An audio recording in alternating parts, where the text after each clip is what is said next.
नमस्कार विद्यार्थी मित्रांनो, क्रिएटिव्ह मॅथ्स मराठी या आपल्या लाडक्या YouTube चॅनलमध्ये तुमच्या सगळ्यांचं सहर्ष स्वागत आहे। आज आपण चर्चा करतोय आता 10वी गणित भाग 2 वरती आणि गणित भाग 2 मधलं प्रकरण वर्तुळ हे तिसरं प्रकरण आहे, त्यावर चर्चा करतोय। वर्तुळ या प्रकरणातले मित्रांनो आपण 1 गुणांचे प्रश्न बघणार आहोत। असे प्रश्न की जे आतापर्यंत बोर्डाच्या परीक्षांना येऊन गेले होते। हे प्रश्न खूप इम्पॉर्टंट आहे कारण बरेच प्रश्न बोर्डाच्या परीक्षांमध्ये रिपीट होतात, वारंवार येत असतात। त्यामुळे या सीरीज मधले हे प्रश्न खूप महत्त्वाचे आहेत। या अगोदर आपण गणित भाग 2 चं पहिलं आणि दुसरं प्रकरण यावरती व्हिडिओ बनवलेले आहेत। पहिल्या दुसऱ्या प्रकरणातले 1 मार्कांचे, 2 मार्कांचे, 3 मार्कांचे, 4 मार्कांचे सगळे इम्पॉर्टंट प्रश्न बघितलेत।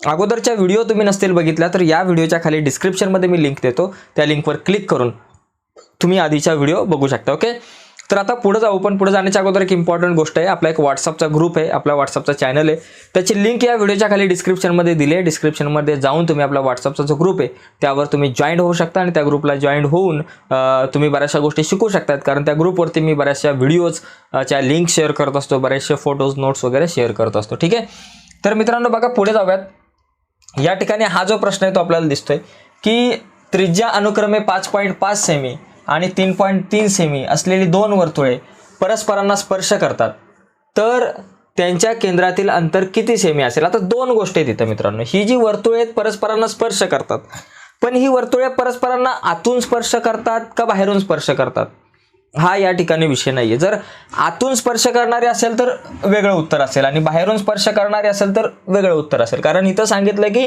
परस्परांना स्पर्श करतात। आता स्पर्श करतात म्हणजे काय बाबा, आंतरस्पर्श आहे का?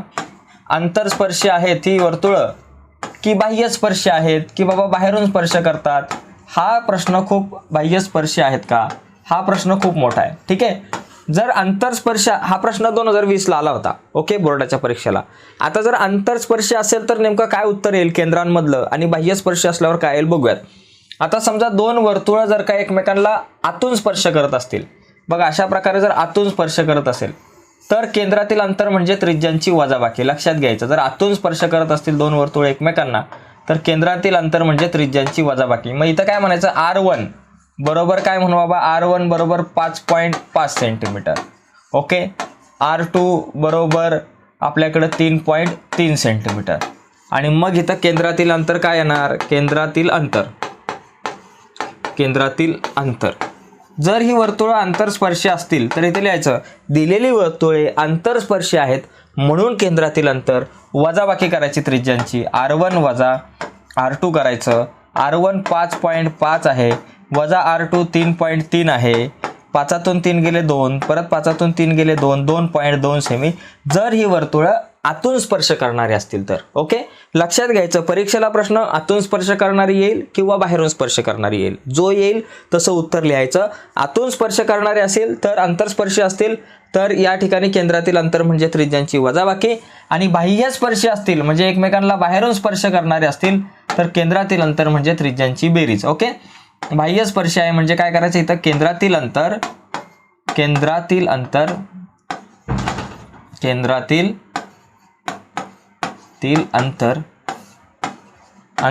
बरोबर R1 अधिक R2 ओके, R1 अधिक R2। R1 किती, 5.5 अधिक 3.3, 5.5 अधिक 3.3 किती, 8.8 सेंटीमीटर। इथं केंद्रातील अंतर किती, 8.8 सेंटीमीटर।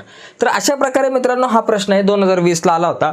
लक्षात ठेवायचं, 2 वर्तुळ आंतरस्पर्श असेल तर केंद्रातील अंतर म्हणजे त्रिज्यांची वजाबाकी, बाह्य स्पर्श असेल तर केंद्रातील अंतर म्हणजे त्रिज्यांची बेरीज। ठीक आहे, या ठिकाणी पुढचा प्रश्न बघू। बघा, एकमेकांना बाहेरून स्पर्श करणाऱ्या, आता इथं प्रश्न एकदम पर्टिक्युलर सांगितलंय की बाबा बाहेरून स्पर्श करणाऱ्या 2 वर्तुळांना जास्तीत जास्त किती सामायिक स्पर्शिका काढता येतील। बघा, जर 2 वर्तुळ जर का एकमेकांना अशी बाहेरून स्पर्श करत असतील, बघा बरं का, आता इथं किती, हा प्रश्न ऑब्जेक्टिव्ह मध्ये आला होता, बाहेरून स्पर्श करणारे आहेत वर्तुळ, तर यांना सामायिक स्पर्शिका किती, अशा स्पर्शिका की ज्या सामायिक आहे, कॉमन आहेत दोघांमध्ये, किती काढता येईल? बघा, ही एक स्पर्शिका जी आहे ती दोघांमध्ये सामायिक आहे। बरं, आता ही दुसरी एक काढू शकतो, बघा इथून अशी ही दुसरी एक स्पर्शिका आहे जी पण दोघांमध्ये सामायिक आहे। त्याचबरोबर ही तिसरी एक काढू शकतो आपण जी सामायिक आहे दोघांना सुद्धा, तिसरी एक स्पर्शिका। अशा 3 काढू शकतो, 3 व्यतिरिक्त कुठली नाही काढू शकत। बघा, ही जी A आहे ती दोघांमध्ये सामायिक आहे, B आहे ती पण दोघांमध्ये सामायिक आहे, आणि सी पण दोघांमध्ये सामायिक आहे. आता समजा मी आणखी इथून जर एक काढली, ही समजा आता एक काढली ती आपण वेगळ्या कलरची काढूयात, मला तर वाटतं जरा बरं पडेल. बघा आता समजा ही लाल स्पर्शिका मी इथं काढतोय, ही स्पर्शिका दोघांमध्ये आहे का सामायिक? ही समजा पी केंद्रबिंदू असलेल्या वर्तुळाची आहे, पण क्यू केंद्रबिंदू असलेल्या वर्तुळाची आहे का? नाहीये. तर एकमेकांना बाहेरून स्पर्श करणाऱ्या दोन वर्तुळांना जास्तीत जास्त 3 सामायिक स्पर्शिका आपण काढू शकतो. उत्तर लिहायचं, जास्तीत जास्त 3 सामायिक स्पर्शिका आपण काढू शकतो. Okay, yes. आता पुढचा प्रश्न बघा, सोपा प्रश्न होता, मार्च 2019 आला होता. यानंतरचा पुढचा प्रश्न आपल्याकडे स्क्रीनवरती आहे बघा, की ए बी सी हे 3 नैकरेषीय बिंदू असतील तर त्या 3ही बिंदूंमधून जाणारी किती वर्तुळे काढता येतात? बघा हा एक आहे ए, समजा दुसरा आहे बी आणि तिसरा आहे सी. मित्रांनो 3 बिंदूंमधून सामायिक असं एकच आपण वर्तुळ काढू शकतो की जो 3 बिंदूंमधून जातोय. चौथ्या बिंदू जर काढायचा प्रयत्न केला तर तो नाही येणार आपल्याला काढता. म्हणजे इथे 1 2 3 आहे आणि हा कुठेतरी चौथा आहे, तर असं काय वर्तुळ येत नाही ना. 3 बिंदूंमधून आपण एकच वर्तुळ काढू शकतो. हा एक ऑब्जेक्टिव्ह मध्ये प्रश्न आला होता मित्रांनो, तुम्हाला सोपा प्रश्न. जर 3 बिंदू असतील तर त्या 3 बिंदूतून एकच वर्तुळ जातं. 3 बिंदू सामायिक असतील आणि त्याच्यातून 2 वर्तुळ जातील असं नाही, 3 बिंदूंमधून एकच वर्तुळ जातं. हा जुलै 2019ला विचारला गेलेला प्रश्न होता. ओके, पुढचा प्रश्न बघा चौथा, हा जरा वेगळा आहे. ओ केंद्र असलेल्या वर्तुळाच्या कंस PRQ मध्ये, बरं का, ओ केंद्र असलेलं वर्तुळ असं वर्तुळ आहे ज्याचा केंद्रबिंदू जो आहे तो O आहे. या वर्तुळात कंस PRQ मध्ये कोण PRQ अंतर्लिखित आहे? समजा आपल्याकडं हा कोण PRQ आहे, P इथं आहे, R आहे, इथं Q आहे.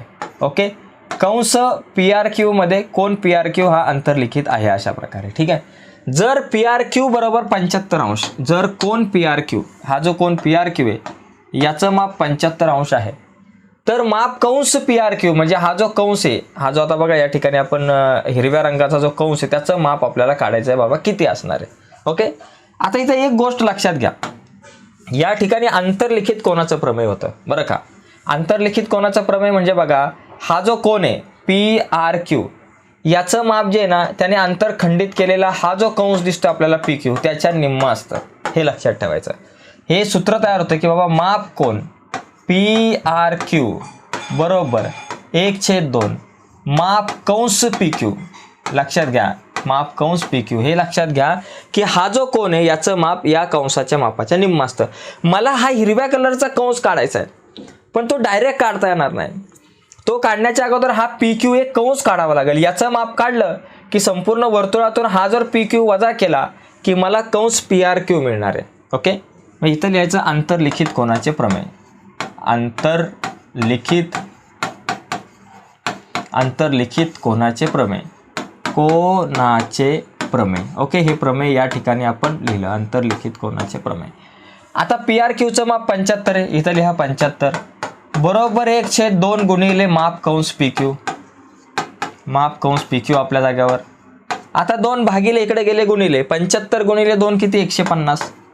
150 बरोबर माप कंस आपल्याकडे आला PQ, माप कंस PQ. आता माप कंस PQ किती आला बाबा? 150 आला. पण आपल्याला काय करायचंय? माप कंस PRQ काढायचं. आता माप कंस PRQ आणि माप कंस PQ यांची बेरीज किती असते मित्रांनो? या दोघांची बेरीज असते 360, कारण संपूर्ण वर्तुळाचं माप 360 असतं. त्यामुळे हा पांढऱ्या कलरचा कंस आणि हा हिरव्या कलरचा कंस दोघांची बेरीज, दोघं मिळून एक वर्तुळ तयार झालंय आणि ह्या वर्तुळाचं माप 360 असतं. त्यामुळे आपण या ठिकाणी लिहू शकतो दोघांची बेरीज 360 की बाबा माप कंस PRQ अधिक माप कंस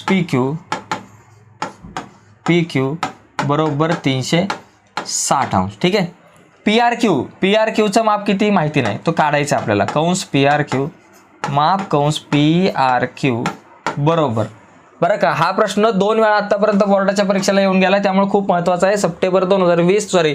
नोव्हेंबर 2020 आणि सप्टेंबर 2021ला. ओके, PRQ बरोबर किंवा PRQ अधिक माप कंस PQ किती आहे? माप कंस PQ आपण काढला 150 बरोबर 360 अंश. आता आपल्याला काय करायचं आहे? माप कंस PRQ काढायचं आहे. माप कंस PRQ बरोबर 360 अंश आपल्या जाग्यावर 150 अधिक आहे, बरोबर चिन्हाच्या पलीकडे गेले वजा 150, 360 मधून 150 गेले, किती राहिले? 210 अंश. अशा प्रकारे आपल्याला हा जो PRQ कंस आहे त्याचं माप आपल्याला मिळणार आहे 210 अंश. ठीक आहे.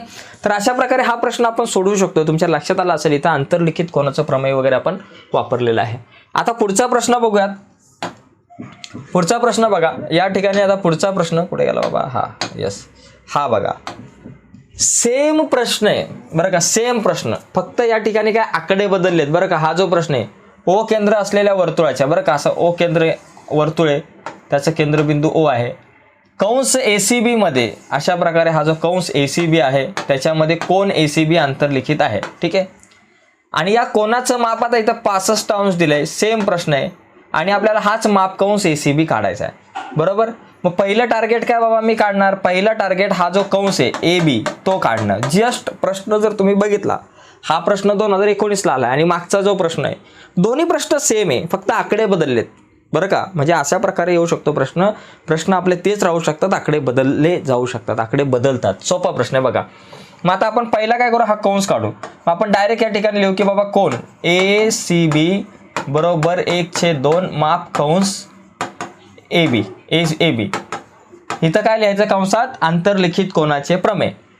कोन ACB किती 65 आहे बरोबर 1/2 गुणिले माप कंस AB. ठीक आहे. आता 2 भागिले इकडे गेले गुणिले 65 गुणिले 2 130, 130 अंश बरोबर माप कंस AB. ठीक आहे झालं. आता माप कंस AB बरोबर आपल्याकडे किती आहे 130 अंश. ठीक आहे. माप कंस AB बरोबर 130 अंश आपल्याकडे आलं. पण आपलं टार्गेट काय आहे, आपल्याला काढायचं आहे हा कंस ACB बरोबर का. कंस ACB आपल्याला या ठिकाणी काढायचा. ऐक गडबड झाली, सगळं आपण खोडलं गेलं, चुकून खोडलं गेलं बरं का. परत एकदा आता आपल्याला हे सगळं हे करावं लागणार आहे. असा आपला आकृती होती, हा O होता आणि त्यानंतर इथं होतं ACB. ओके. आणि हा जो आहे तो 65 अंशाचा होता आणि मग आपण काय लिहिलं होतं, माप कोन ACB बरोबर 1/2 माप कंस AB. ओके. माप कंस AB लिहिलं होतं कारण आंतरलिखित कोनाचं प्रमेय. ACB किती 65 अंश आहे म्हणून 65 अंश बरोबर 1/2 माप कंस AB. ठीक आहे. 2 भागिले इकडे गेले गुणिले 65 गुणिले 2 बरोबर 130 अंश बरोबर माप कंस AB. ठीक आहे. माप कंस AB बरोबर 130 अंश. आता मला माप कंस ACB काढायचं आहे. ACB म्हणजे काय, AB अधिक ACB केलं की 360 होतं कारण वर्तुळाचं माप. मगाच्या सारखाच प्रश्न आहे बरं का. इथं लिहायचं माप कंस ACB अधिक माप कंस AB बरोबर किती 360 अंश. ओके. आता माप कंस ACB आपल्याला काढायचं आहे. माप कंस ACB आपल्या जागेवर अधिक माप कंस AB किती 130 काढलं होतं बरोबर 360 अंश आपल्या जागेवर. मला माप कंस ACB काढायचं आहे म्हणून माप कंस ACB आपल्या जागेवर, त्याला म्हणायचं बाळा तू इथंच थांब. 360 आपल्या जागेवर 130 अधिक आहे बरोबर चिन्हाच्या पलीकडे गेले वजा 130. 360 मधून 130 गेले, किती राहिले 230 अंश. आपल्याकडे अशा प्रकारे हे 230 अंश आलेला आहे. तर प्रश्न सेम आहे, मागाच्या सारखाच प्रश्न होता, याच्यात काय एवढा फरक नाहीये, सेम प्रश्न आहे मित्रांनो, फक्त आकडे बदललेले आहेत. झाला. आता पुढचा प्रश्न आपण बघू. पुढचा 6वा प्रश्न बघा.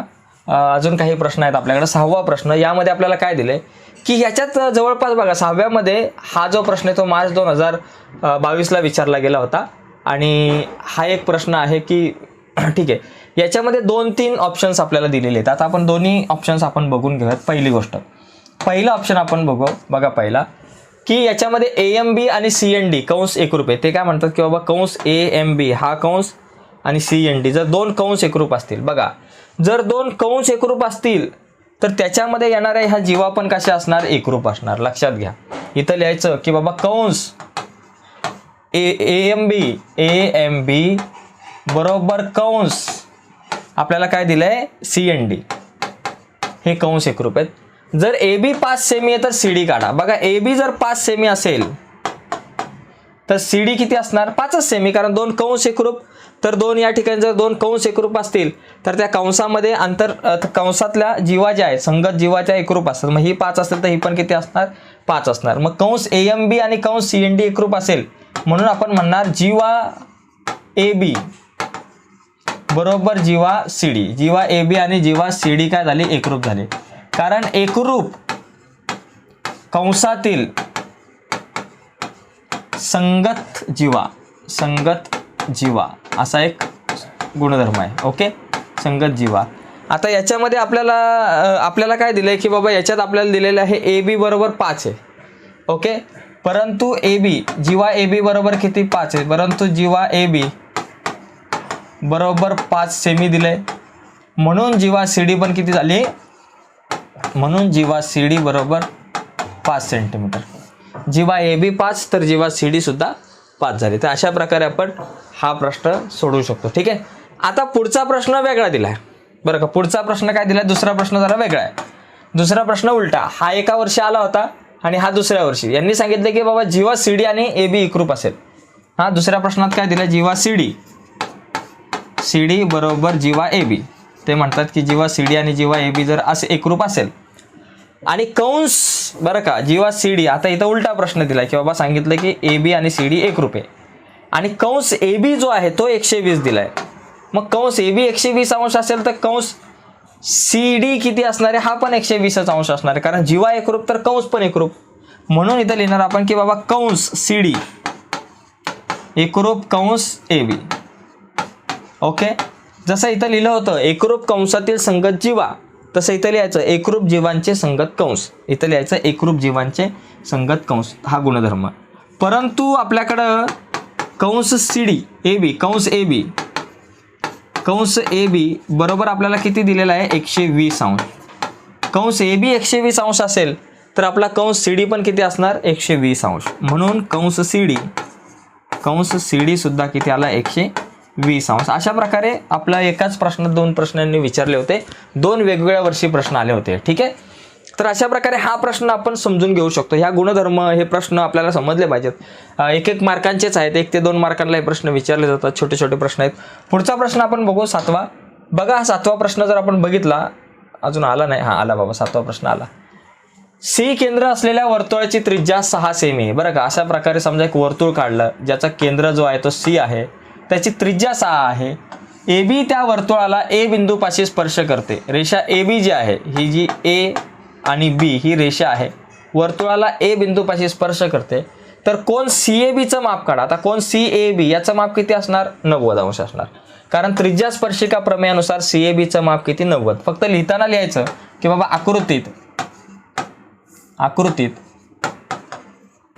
आकृतीत आपल्याकडे काय दिलंय की सी ए जीवा नाही त्रिज्या, सी ए त्रिज्या व ए बी जीवा आहे, सी ए त्रिज्या व ए बी जीवा आहे. म्हणून आपण म्हणू शकतो की बाबा सी ए लंब ए बी, त्रिज्या स्पर्शिका प्रमेय, याला आपण म्हणतो त्रिज्या स्पर्शिका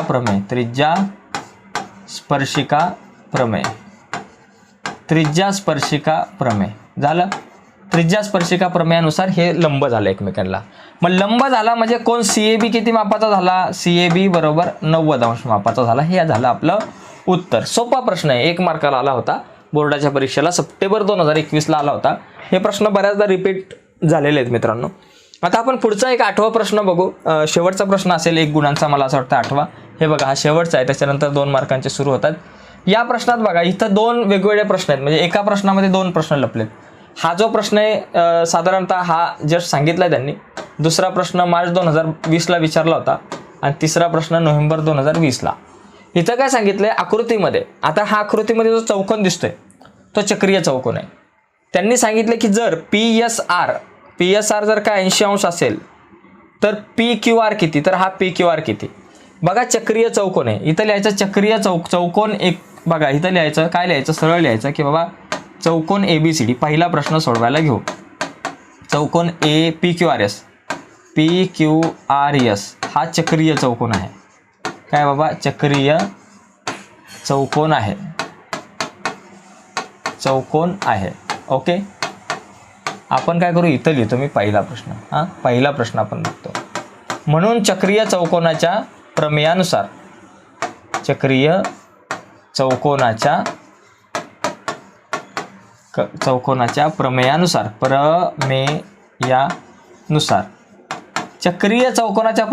काय बाबा, चक्रीय चौकोनाचे इथं समजा हा पहिला, चक्रीय चौकोनाचे सम्मुख कोन पूरक असतात, म्हणजे समोरासमोरील कोनांच्या मापांची बेरीज 180 अंश असते. मग यस दिलाय आणि PSR दिलाय, म्हणजे कोन PSR अधिक कोन PQR काढायचा आहे. अधिक कोन PQR बरोबर किती 180 अंश. ठीक आहे. PSR किती दिला 80 अंश अधिक कोन PQR बरोबर 180 आपल्या जाग्यावर झालं. त्याच्यानंतर कोन PQR आपल्या जाग्यावर 180 अंश आपल्या जाग्यावर. हा 80 अधिक आहे, पलीकडे गेले वजा 80 झाले, म्हणून कोन PQR बरोबर 180 मधून 80 गेले, किती राहिले 100 अंश राहिले. अशा प्रकारे हे झालं 100 अंश. ओके. अशा प्रकारे हा पहिला प्रश्न झाला आपला. ओके. आता याचा स्क्रीनशॉट हवा असेल तर तुम्ही घेऊ शकताय. आता दुसरा प्रश्न बघा, हे मी आता रफ करतो. आता दुसरा प्रश्न बघू. चला, पहिला झाला, दुसरा पण सेमच आहे, याच्यातला दुसरा पण सेम. आता समजा हा दुसरा प्रश्न आपण बघू. सेम लिहायचं, सेम प्रोसिजर आहे. याच्यात कोण P110 दिलाय, P110 आहे, तर R काढा. R आपल्याला काढायचा आहे. मग परत चौकोन PQR चक्रीय चौकोन आहे, म्हणून चक्रीय चौकोनाच्या प्रमेयानुसार कोन P अधिक कोन R बरोबर 180 अंश. कोन P किती 110 अंश अधिक कोन R बरोबर 180 अंश. कोन R आपल्या जाग्यावर 180 अंश आपल्या जाग्यावर 110 अधिक आहे, बरोबर चिन्हाच्या पलीकडे गेले वजा 110 अंश आले. कोन R बरोबर 180 मधून 110 गेले, किती राहिले 70 अंश राहिले. झाला, विषय संपला. अशा प्रकारे आपण R काढू शकतो. झाला. हा प्रश्न 2020ला आला होता. ओके. त्याच्यानंतर नोव्हेंबर 2020ला हा तिसरा प्रश्न आला होता. आता तिसरा प्रश्न आपण बघू. पहिला, दुसरा, आता तिसरा. हे रफ करतो. तिसरा प्रश्न पण सेमच आहे. तिसऱ्या प्रश्नात आपल्याला काय दिलंय बाबा, P75 दिलाय अंश, तर R काढा. सेम प्रश्न आहे, सेम लिहायचं. चौकोन PQRS हा चक्रीय चौकोन आहे, म्हणून चक्रीय चौकोनाच्या प्रमेयानुसार मग लिहायचं बाबा कोन P अधिक कोन R बरोबर 180 अंश. कोन P किती 75 अधिक कोन R बरोबर 180 अंश.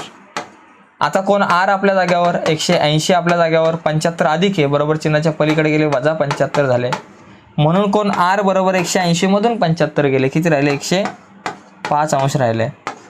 अशा प्रकारे Rचं माप 105 अंश येऊ शकतं. ठीक आहे. तर हे तीनही प्रश्न बघितले. तीनही प्रश्न वेगवेगळ्या वर्षी आले होते. ओके. पण इथं आपण एकाच प्रश्नामध्ये हे तीनही प्रश्न बघितलेले आहेत. ओके. आता आपण पुढे बघा, या ठिकाणी पुढे आता 2 मार्कांचे जे प्रश्न आपल्याला दिसतात इथं, हे 2 गुणांचे प्रश्न जे आहेत ते आपण उद्याच्या आपल्या लेक्चरमध्ये बघूयात. ओके. तर आजच्या या चर्चेमध्ये मित्रांनो इथंच थांबूयात. नक्कीच तुम्हाला व्हिडिओ आवडले असेल. व्हिडिओ आवडले असेल तर व्हिडिओला लाईक करा. नवीन असाल तर चॅनल सबस्क्राईब करून त्या बाजूला एक बेलचं बटन आहे ते सुद्धा दाबा, जेणेकरून आम्ही अपलोड केलेल्या प्रत्येक नवीन व्हिडिओचे नोटिफिकेशन तुमच्यापर्यंत पोहोचेल. आणि पहिल्या आणि दुसऱ्या गणितांच्या इम्पॉर्टंट प्रश्नांच्या व्हिडिओ जर नसतील बघितल्या तर या व्हिडिओच्या खाली डिस्क्रिप्शनमध्ये मी त्या तुमच्यासोबत शेअर केलेल्या आहेत. आणि त्याचबरोबर आणखी एक महत्त्वाची गोष्ट मित्रांनो, आपला एक व्हॉट्सअपचा ग्रुप आहे, तो जर अजून जॉईन नसेल केला तर व्हिडिओच्या खाली डिस्क्रिप्शनमध्ये व्हॉट्सअपच्या ग्रुपची सुद्धा लिंक दिली, त्या लिंकवर क्लिक करून आपला व्हॉट्सअपचा ग्रुप जॉईन करा. बाय मित्रांनो, धन्यवाद.